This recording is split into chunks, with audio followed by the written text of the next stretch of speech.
شہید مظلوم علامہ عارف حسین الحسینی امام خمینی رحمہ اللہ و دیگر تمام مرحوم مومنین و مومنات کی بلندی درجات کے لیے فاتحہ۔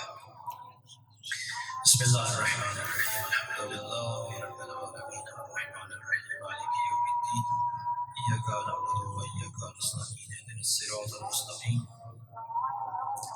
صراط الذین انعمت علیہم غیر المغضوب علیہم ولا الضالین۔ بسم اللہ الرحمن الرحیم، قل هو اللہ احد اللہ الصمد لم یلد ولم یولد ولم یکن له کفوا احد۔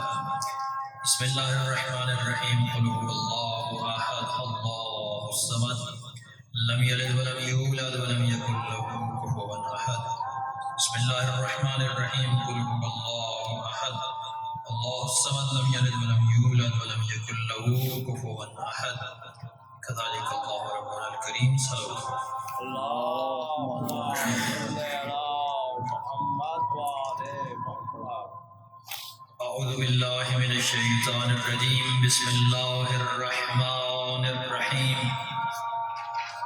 الحمد للہ الذی دل على وجوب وجوده افتقار الممکنات وعلى قدرته وعلمه احکام المصنوعات المتعالی عن مشابہۃ الجسمانیات المنزہ بجلالہ عن مناسبۃ الناقصات، نحمدہ حمدا یملأ اقطار الارض والسماوات،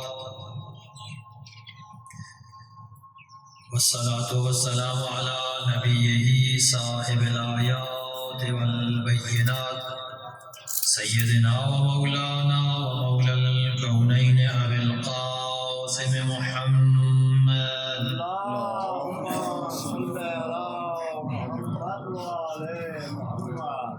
وعلى آلہ الہادین من الشبہ والضلالات الذین اذهب اللہ عنہم الرجس وطہرہم تطہیرا۔ اللهم صل على محمد وعلى محمد۔ والرحمة على محبيهم ومواليهم، واللعنة على أعدائهم من يوم عداوتهم إلى يوم الدين، ومن يوم الدين إلى أبد العابدين۔ أما بعد، فقد قالت سيدة فاطمة: أشهد أن لا إله إلا الله وحده لا شريك له، كلمة جعل الإخلاص تعبيلها وزمن القلوب موصولها، وأنار في التفكر مأقولها۔ صلوات اللهم صل على محمد وعلى محمد۔ دعا ہے بارگاہ رب العزت سے کہ تمام مومنین کی عبادات و اطاعت کو اپنی بارگاہ میں منظور و مقبول فرمائے۔ پروردگار عالم بحق محمد و آل محمد مومنین کو باہمی اتفاق و اتحاد عطا فرما، اہل ایمان کے خلاف، اہل اسلام کے خلاف، ملت تشیع کے خلاف ہونے والی سازشوں سے نجات عطا فرما، اور ان سازشوں کا مقابلہ کرنے کے لیے متحد ہونے کی توفیق عطا فرما۔ پروردگار عالم جو مومنین و مومنات میں مریض ہیں، صدقہ بیمار کربلا کا شفا یاب فرما، پریشان حال مومنین کی پریشانیاں دور فرما، امام زمان کا جلد از جلد ظہور فرما۔ صلوات پڑھ لیجیے۔ اللهم صل على محمد وعلى محمد۔ گزشتہ جمعہ مبارک کے خطبات میں حضرت سیدہ نساء العالمین صدیقہ کبریٰ، صدیقہ طاہرہ یعنی حضرت فاطمہ الزہرا کا مشہور خطبہ جسے خطبہ فدق کہا جاتا ہے، اس خطبے کے کچھ حصے آپ کی خدمت میں بیان کیے تھے۔ آخری بات یہاں تھی کہ جب بیوی نے فرمایا کہ اشہد ان لا الہ الا اللہ وحدہ لا شریک لہ، کہ میں گواہی دیتی ہوں کہ اللہ کے سوا کوئی معبود نہیں، پھر فرمایا کلمۃ جعل الاخلاص فی تعویلھا، کہ یہ ایسا کلمہ ہے، اشہد ان لا الہ الا اللہ، ایسا کلمہ ہے کہ جس کی تعویل اخلاص کے ذریعے سے ہی ممکن ہے۔ اور اخلاص کی کتنی صورتیں ہو سکتی ہیں وہ عرض کی تھی۔ پھر فرمایا کہ ضمن القلوب موصولها وانار فی التفکر معقولها، کہ اللہ نے خود اپنے لطف سے اور اپنی حکمت کے ذریعے انسانوں کے دل و دماغ میں اپنی معرفت کا بیج بویا ہے، وگرنہ اگر انسان پہ منحصر ہو تو یہ انسان کے بس کی بات ہی نہیں کہ وہ اپنے خالق اور مالک کا صحیح معنوں میں ادراک کر سکے۔ نہ انسان کی عقل میں اتنی طاقت ہے اور نہ ہی قوت تخیل اور قوت وہم میں اتنی طاقت ہے۔ جیسے کہ بی بی نے فرمایا کہ الممتنع من الابصار رؤیتہ، آنکھوں کے لیے اسے دیکھنا ممکن نہیں، ومن الالسن صفتہ، زبان سے اس کی صفت بیان کرنا ممکن نہیں، ومن الاوہام کیفیتہ، اور وہم سے اس کی کیفیت کا ادراک بھی ممکن نہیں۔ میں نے عرض کیا تھا کہ وہم اور تخیل ایک ایسا درجہ ہے، ایک ایسا مرحلہ ہے کہ جہاں انسان ان چیزوں کا بھی تصور قائم کر لیتا ہے جو اس نے نہ دیکھی ہے نہ سنی ہے، بلکہ ایسی چیزوں کا تصور بھی قائم کر لیتا ہے جو وہ ثابت بھی نہیں کر سکتا، لیکن وہ تخیل بنا لیتا ہے۔ لیکن ذات خدا، ذات پروردگار ایسی ذات ہے کہ قوت وہم بھی اس کا تخیل کرنے سے قاصر ہے۔ پھر فرمایا کہ لا من شیء کان قبلها، کائنات کو جو پیدا کیا ہے، ابتدأ الاشیاء لا من شیء کان قبلها، اشیاء کو پیدا کیا بغیر کسی چیز کے، یعنی اس سے پہلے کوئی چیز نہیں تھی کہ جس سے پیدا کیا ہو۔ وانشأها بلا احتضاء امثلۃ امتصلها، پہلے کوئی نمونہ موجود نہیں تھا، کوئی مثال موجود نہیں تھی کہ جس سے اللہ نے بنایا ہو۔ دیکھیے جیسا کہ ابھی سائنسدان کہتے ہیں کہ اس کائنات میں 14 ارب سال، تقریباً 14 ارب سال پہلے ایک بگ بینگ ہوا تھا اور اسی سے پھر اس کائنات کی تشکیل ہوئی۔ تو سائنس صرف یہاں تک پہنچ سکتی ہے کہ اس ایٹم کے ایک ذرے کے اندر بگ بینگ ہوا تھا، لیکن وہ ایٹم کا ذرہ کہاں سے آیا تھا یہ بیان کرنا اس کے لیے ممکن نہیں ہے۔ تو یہاں آ کے ہمیں پتہ چلتا ہے کہ چلیں یہ ساری کائنات تو اس ایٹم کے ذرے سے بن گئی، کیونکہ کائنات پھیل رہی ہے، لیکن وہ جو ایٹم کا پہلا ذرہ تھا، جو پہلا قطرہ کہہ لیں، اس کو تو کسی نہ کسی نے بنایا تھا، یہ ممکن نہیں کہ وہ ازل سے موجود ہو۔ تو جب اس کو بنایا تھا تو بغیر کسی مثال کے بنایا تھا، اس سے پہلے کوئی چیز موجود نہیں تھی۔ پھر فرمایا کہ وَزَرَعَهَا بِمَشِيَّتِهِ مِنْ غَيْرِ حَاجَةٍ مِنْهُ إِلَىٰ تَكْوِينِهَا، اللہ نے اس کائنات کی تخلیق و تکوین کی ہے اس لیے نہیں کہ اسے اس کی ضرورت ہے۔ خدا کو اس کائنات کی کوئی ضرورت نہیں ہے، وہ اس کائنات کا محتاج نہیں ہے۔ اگر وہ اس کائنات کی تخلیق نہ بھی کرتا تو بھی وہ خدا تھا، اس نے بنا دی ہے تو بھی وہ خدا ہے، اس کی خدائی میں کوئی اضافہ نہیں ہوا۔ کائنات نہ بنتی تو اس کی خدائی میں کچھ کمی نہ ہوتی۔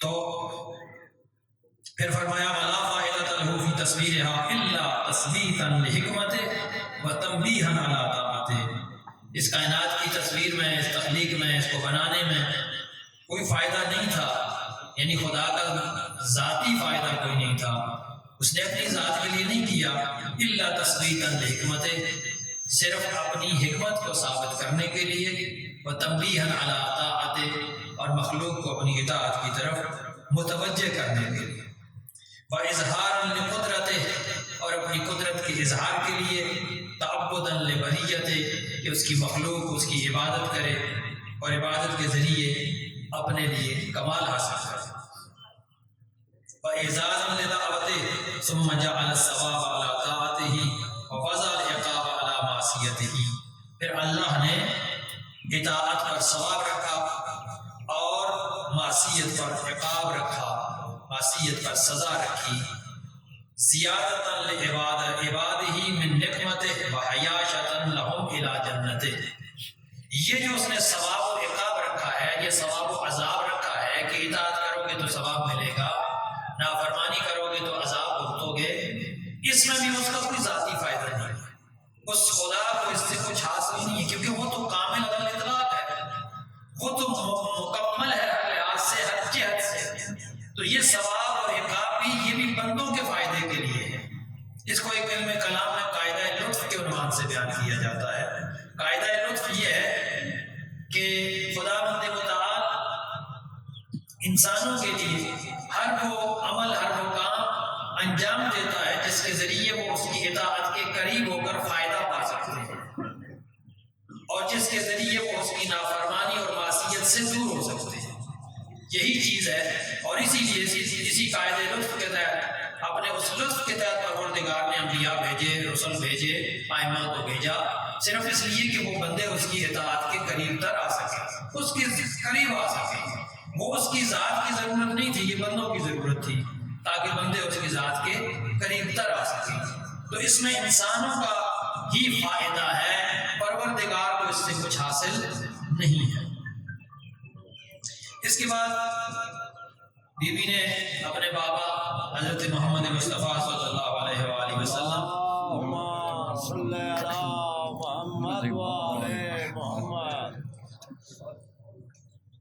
اپنے بابا کی نبوت و رسالت کی گواہی دی اور ان کی تبلیغ کے متعلق کچھ گفتگو فرمائی، لیکن میں چاہتا ہوں کہ اس گفتگو کو ہم اگلے کسی موقع کے لیے بچا رکھتے ہیں۔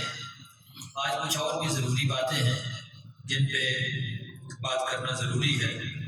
دیکھیے، جب اللہ تعالیٰ نے انسانوں کو اس لیے بنایا ہے کہ وہ انسانوں کو ہی اپنی اطاعت کے قریب کرنا چاہتا ہے، اس کی ذات کا اس سے کوئی فائدہ نہیں ہے۔ اس نے اپنے کمال کے لیے لوگوں کو نہیں بنایا، مخلوق کو نہیں بنایا، مخلوق کو بنایا کہ وہ مخلوق کمال حاصل کر سکے۔ تو اس کی وہ کیا کہتے ہیں، سادہ لفظوں میں شاید مناسب نہ ہو ذات پروردگار کے لیے ہم جو کہتے ہیں ایک دوسرے کے لیے، بھائی ماں باپ اپنی اولاد کے لیے ایک درد مندی رکھتے ہیں، ان کی محبت اور لطف ان کو تقاضا، ان کو کیا کرتے ہیں، ان سے تقاضا کرتی ہے کہ وہ اپنے اولاد کے حق میں ہر وہ اچھا کام کریں، ایسا کام کریں کہ جس کے ذریعے ان کی اولاد کمال کی طرف جائے۔ ہر ماں باپ کی یہی خواہش ہوتی ہے کہ اس کی اولاد کمال کی طرف جائے۔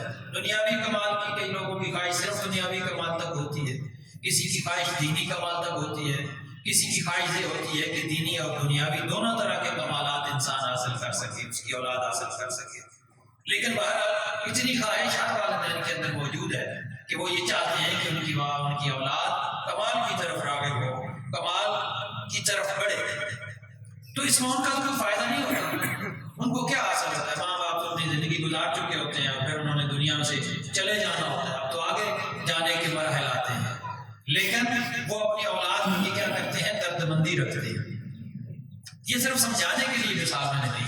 پروردگار کی ذات پروردگار کی رحمت کی وسعت کی کوئی مثال دی نہیں جا سکتی۔ ماں باپ کی محبت کو بھی ہم خدا کی اس محبت کے مقابلے میں رکھیں تو کچھ بھی نہیں ہے۔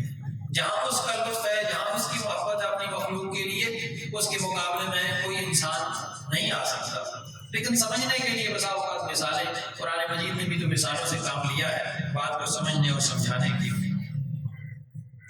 اچھا، تو جب خداوند متعال اس قدر یہ چاہتا ہے کہ وہ انسان جو ہے وہ کمال کی طرف راغب ہو، تو دیکھیے کمال صرف یہ نہیں ہے کہ انسان اپنی ذاتی اور انفرادی سطح پر اپنے لیے جنت کا حصول یقینی بنا لے، بلکہ یہ بھی ہے کہ انسان اس دنیا کو بھی، اس دنیا کے اندر جو اس کا معاشرہ ہے، جو اس کی سوسائٹی ہے، جو اس کا سماج ہے، اس سماج میں بھی زندگی کو بہتر بنانے کی کوشش کرے۔ صرف اس فکر میں نہ رہے کہ مرنے کے بعد میں جنت میں چلا جاؤں گا۔ دنیا کے اندر بھی اگر اس دنیا کے نظام کو مکمل جنت نہیں بنا سکتا تو جنت جیسا بنانے کی کوشش ضرور کر سکتا ہے، کہ جہاں پر انسانوں کے درمیان جھگڑے نہ ہو، فساد نہ ہو۔ وہ چیزیں ہیں جن پہ ہمارے پاس نہیں چلتا۔ انسان کی جو ہے وہ جیسے زندگی ہے، موت ہے، جوانی ہے، بڑھاپا ہے، یہ ساری چیزیں یہ انسان کے بس سے باہر ہے، لیکن وہ اپنے معاشرے کے اندر امن و سکون لانے کی کوشش تو کر سکتا ہے، اپنے معاشرے کو پرامن بنا سکتا ہے، اور اور معاشرے کو پرامن بنانے کے لیے ضروری ہوتا ہے کہ انسان ایک دوسرے کے جذبات کا اور ایک دوسرے کے احساسات کا خیال رکھے. یہ ایک معاشرے کو مثالی بنانے کے لیے انتہائی ضروری عمل ہوتا ہے، اور اس کے بغیر ممکن نہیں ہے کہ کسی معاشرے کو انسان بہتر بنا سکے اور پرامن بنا سکے. اب صورتحال یہ ہے کہ انسان بسا اوقات ادھر ادھر ایک دوسرے کے ساتھ اختلافات اور تضاد کا شکار بھی ہو جاتے ہیں. اسی مقصد کے لیے ریاست قائم کی جاتی ہے، اسٹیٹ کا وجود میں آنا اسی لیے ضروری ہو جاتا ہے تاکہ نظم و ضبط کو باقی رکھا جا سکے اور امن اور امان کی صورتحال جو ہے اس کو بہتر رکھا جا سکے.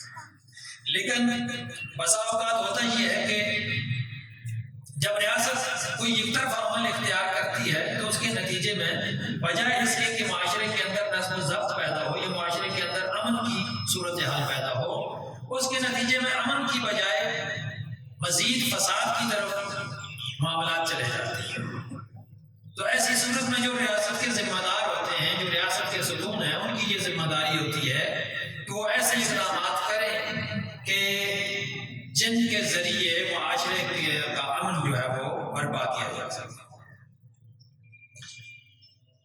برے صغیر کے اندر جب انگریز یہاں پہ آئے تھے، برٹش لوگ یہاں پہ آئے تو انہوں نے اپنی حکومت قائم کی. دیکھا کہ یہاں مختلف مذاہب کے لوگ موجود ہیں، مختلف مسالک کے لوگ موجود ہیں، تو ان مذاہب اور مسالک کو وہ چاہتے تھے کہ یہ آپس میں پرامن رہیں، ان کے فسادات نہ ہوں. تو اس مقصد کے لیے انہوں نے کچھ قوانین پاس کیے جو مجموعہ تعزیرات ہند کے نام سے اسے یاد کیا جاتا ہے. انڈین پینل کوڈ کہتے ہیں. یہ انڈین پینل کوڈ جو کہ وائسرائے کی لیجسلیٹو اسمبلی نے پاس کیا تھا اور تیار کیا تھا، اس کے اندر مذہب سے متعلق کچھ قوانین رکھے گئے جو بعد میں مشہور بھی بہت ہوئے. 295 296 297 298 یہ جو سیکشن ہے، 4 سیکشن اس انڈین پینل کوڈ کا حصہ ہے جو اس وقت ہمارے پاکستانی قانون کا بھی حصہ ہے. صرف میں نے کہا کہ پیچھے تاریخ بھی اس کی بیان کر کہ یہ اس پینل کوڈ سے ہی دیے گئے ہیں جو انڈین پینل کوڈ کا حصہ تھا. ابھی پاکستان کا جو مجموعہ تعزیرات ہے اس میں بھی یہ انہی نمبرز کے ساتھ موجود ہے، 295 96 97 اور 98. اب دیکھیے یہاں پر ہم نے دیکھنا یہ ہے کہ جو قوانین یہ بنائے گئے ہیں ان کا مقصد کیا تھا. ان قوانین کے اندر یہ چیز رکھی گئی کہ کوئی بھی شخص دوسرے انسان کے مذہب کے جو مقدسات ہیں اس کی توہین نہ کرے، ایک دوسرے کی عبادت گاہوں کو گرانے کی کوشش نہ کرے. چنانچہ اس کے لیے مختلف سزائیں رکھی گئی تاکہ لوگ ان سزاؤں کے ڈر سے ایک دوسرے کے مذاہب کا احترام کرنا شروع کر. اگرچہ صرف ڈر کچھ نہیں ہوتا جب تک کہ تربیت نہ کی جائے، تربیت بھی ضروری ہوتی ہے. لیکن بہرحال میرا اس وقت موضوع نہیں ہے کہ میں انگریزوں کے طرز حکمرانی پہ بحث کروں، کیونکہ اس وقت موضوع ہی نہیں ہے. صرف مثال دی ہے کہ وہاں یہ صورتحال تھی اور ان لوگوں نے یہ قانون بنائے تھے. لیکن ایک بات کی بہرحال داد دینی پڑے گی کہ ان لوگوں نے یہ قانون بناتے ہوئے بیچ میں اس کی وضاحت جو ہے وہ شامل کر دی تھی. وہ کیسے شامل کی تھی وہ میں آپ کو پڑھ کر سناتا ہوں.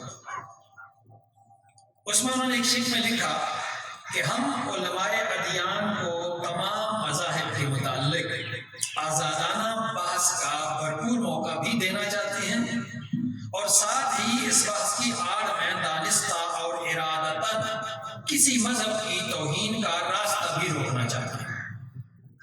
یہ بڑا اہم لفظ ہے، ارادتاً، یعنی نیت سے، ارادے سے، توہین کے ارادے سے کوئی شخص دوسرے مذہب کے مقدسات پر حملہ آور ہو. ہم کسی شخص کو اپنے پڑوسی کے مذہبی جذبات کی دانستہ توہین کی اجازت نہیں دے سکتے. تاہم توجہ فرمائیے گا، ذہانت سے ان لوگوں نے تیار کیا تھا اس قانون کو. کہتے تاہم مشتعل بحث کے دوران ادا کیا گیا کوئی جملہ یا اپنے موقف کو درست ثابت کرنے کے لیے دی گئی کوئی دلیل کسی صورت توہین مذہب کے جرم میں شمار نہیں کی جائے گی. یعنی جو انسان دلیل دیتا ہے اپنے مذہب کے حق میں وہ مباحثہ ہو رہا ہے، اس دلیل کو توہین شمار نہیں کیا جائے. اور اگر کوئی بندہ دوسرے کو اشتعال دلاتا ہے، مذہبی معاملات میں انسان جلدی اشتعال آ جاتے ہیں۔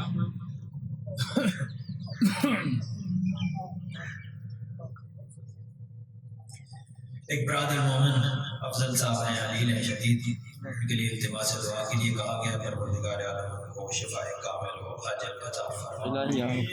صلوات پڑھ لیں۔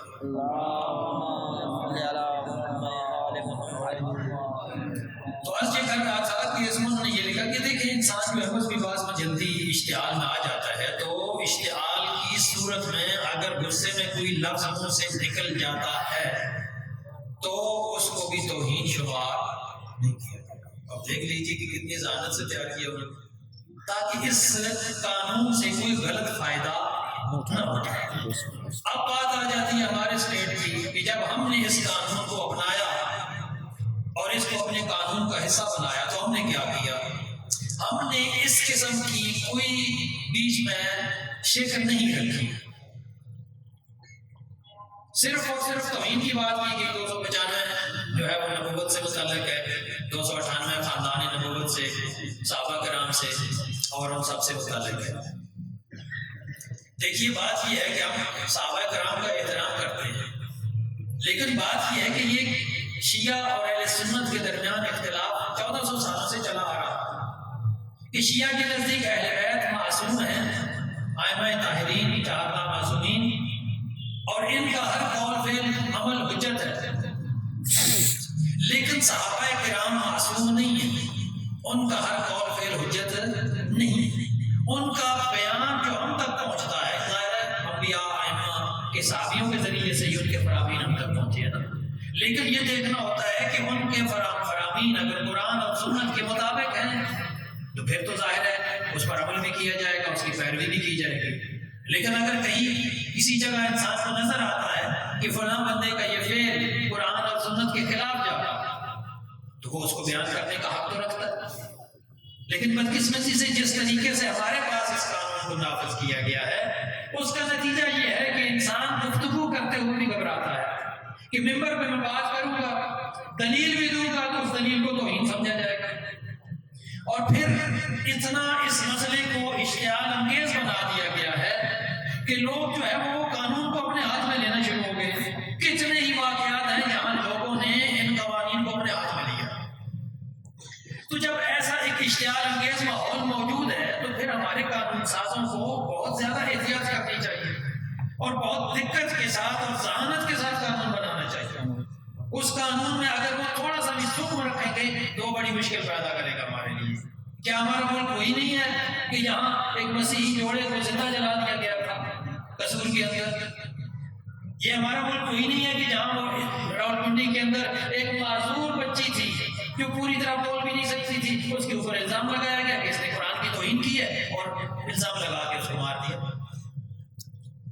ایسے ملک کے اندر آپ قانون بنا رہے ہیں اور آپ کہہ رہے ہیں کہ یہ جو پہلے قانون موجود ہے اس قانون میں سکم ہے اور یہ کہ یہ سزائیں تھوڑی ہیں اور ان میں اضافہ کرنے کی ضرورت ہے۔ میں بات کر رہا ہوں اس تقنینی بل کی جو بھی 2-4 دنوں سے سوشل میڈیا کے اوپر بھی زیر بحث آیا ہے، لیکن یہ مسئلہ صرف سوشل میڈیا کا نہیں ہے، ایک اوریجنل مسئلہ ہے کیونکہ اسمبلی کے اندر اس پہ بات ہوئی ہے اور اسمبلی پہ بات کرنے کے بعد جو ہے نا اس کو اسمبلی کے ممبران نے پاس بھی کیا ہے۔ ظاہر ہے اسمبلی ممبران ہمارے لیے قابل احترام ہے، لیکن ہم بھی اپنا جو نقطہ نظر رکھتے ہیں یا جو ہمارا پوائنٹ آف ویو ہوتا ہے اس کو بیان کرنا ہمارے لیے ضروری ہوتا ہے۔ تو یہ جو قائمہ کمیٹی کی رپورٹ ہے جس کو میں یہاں ساتھ لے کر آیا ہوں اس لیے کہ تاکہ ہم اس کو پڑھ کے سنا سکیں۔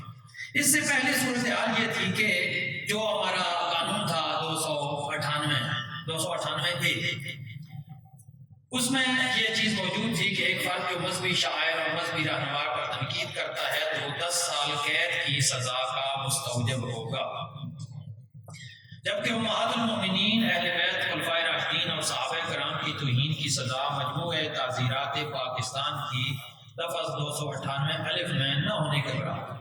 یعنی ان کا موقف یہ ہے کہ عام کسی اور مذہب کے رہنما پر آپ تنقید کرتے ہیں تو 10 سال سزا ہوگی، اور امہات المؤمنین اور اہل بیت اور خلفائے راشدین اور صحابہ کرام کی توہین کریں گے تو یہ 3 سال ہے، تو یہ 3 سال ان کے نزدیک نہ ہونے کے برابر۔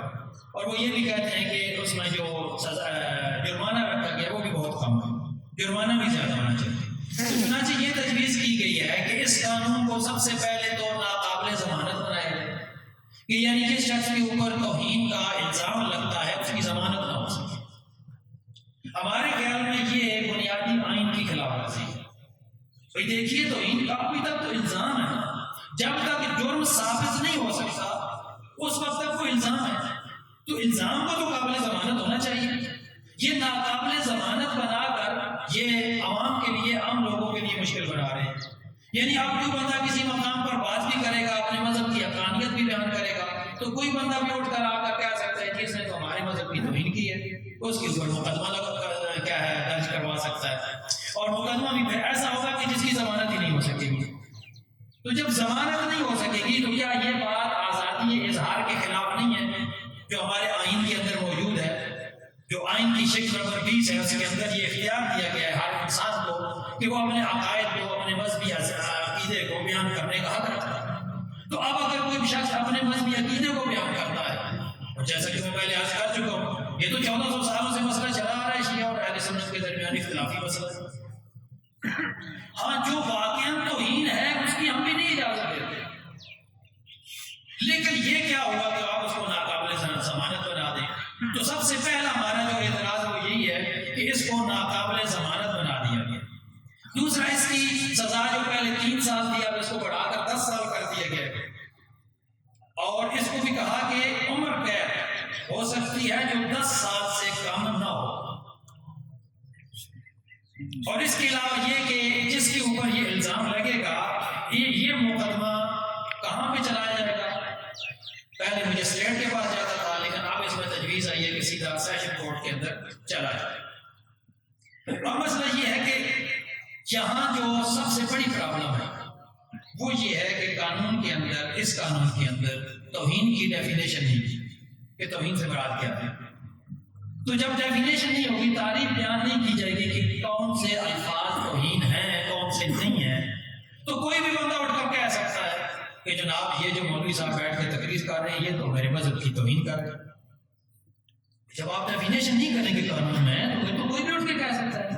لہٰذا میرے خیال میں اس قانون کا سب سے بڑا ظلم یہی ہے کہ یہاں انہوں نے اس کی تعریف بیان ہی نہیں کی کہ توہین کو کیا ہوتا ہے۔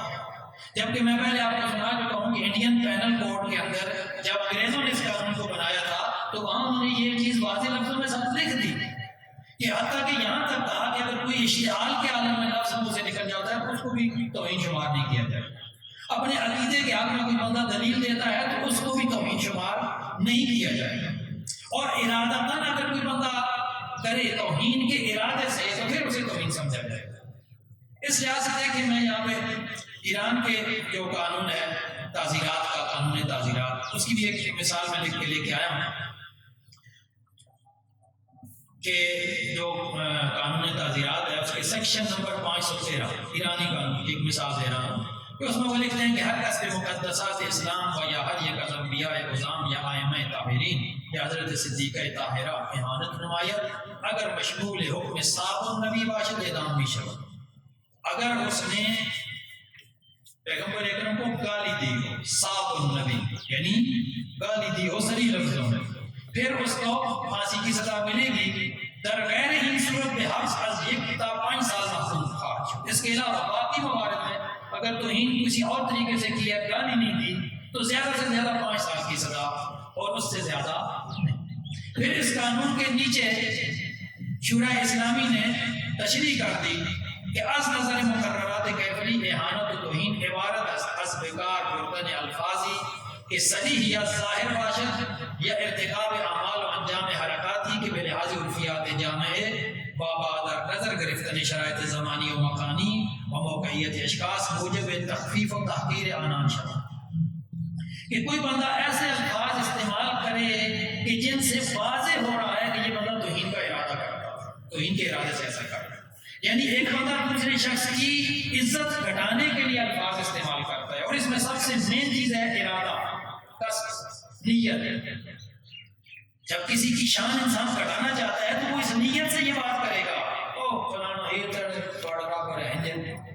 یہ انسان کے لہجے سے بھی پتہ چل جاتا ہے کہ وہ اس طرح کہہ رہا ہے. تو اس قانون کے اندر ہمارا یہ پرزور مطالبہ ہے کہ اس قانون کے اندر سب سے پہلے توہین کی ڈیفینیشن میں نے آپ کے سامنے پڑھ کر سنایا. انہوں نے قانون تو بنا دیا لیکن توہین کی کوئی ڈیفینیشن نہیں، جس کی وجہ سے سوء استفادہ بہت زیادہ ہوتا ہے اور اس ملک میں سوء استفادہ ہو رہا ہے اور ہوتا رہا، اور سب سے زیادہ نشانہ اقلیتیں بنتی ہیں اور پھر سب سے زیادہ نشانہ شیعہ بنتے ہیں مکتب آل محمد کے. جو بھی قانون یہاں پر بنتا ہے جب بھی حالات خراب ہوتے ہیں تو نشانہ کون بنتا ہے؟ شیعہ آل محمد بنتے ہیں. اس ملک میں سب سے زیادہ شہداء کس نے دیے؟ شیعہ آل محمد نے دیے. تو اس کے باوجود آپ لوگ اس طرح کا قانون مجمل اور خوب ہم سب بنا دیتے ہیں تاکہ جس کا دل چاہے جس طریقے سے اس سے استفادہ کرنا چاہے کر لیں.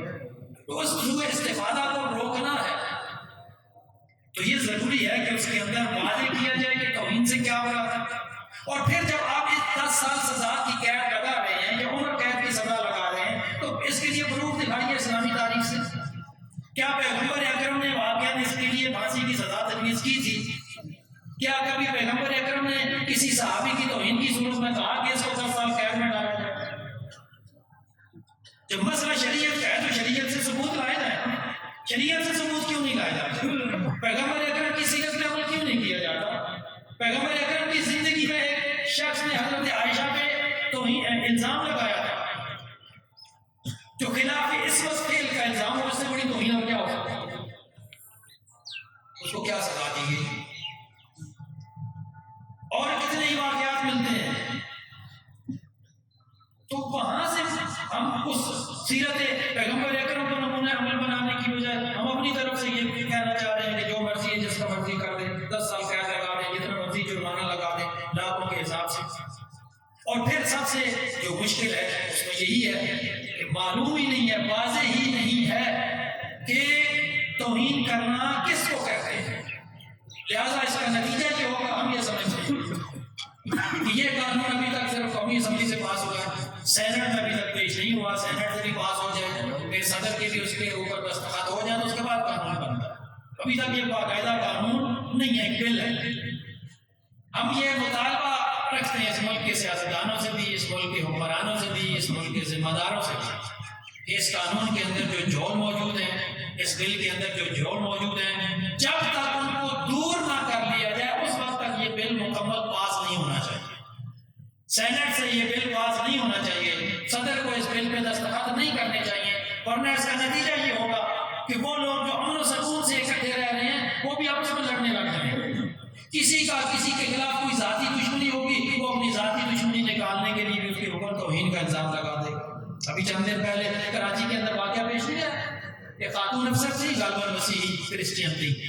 تو انہوں نے کسی شخص کو کہا، غالباً اس کو ایٹیکیٹ سے متعلق بات کی یا پتہ نہیں قانون سے متعلق بارے میں انہوں نے بات کی تھی. تو اس نے جواب میں ان کے اوپر الزام لگا دیا کہ اس نے توہین رسالت کی.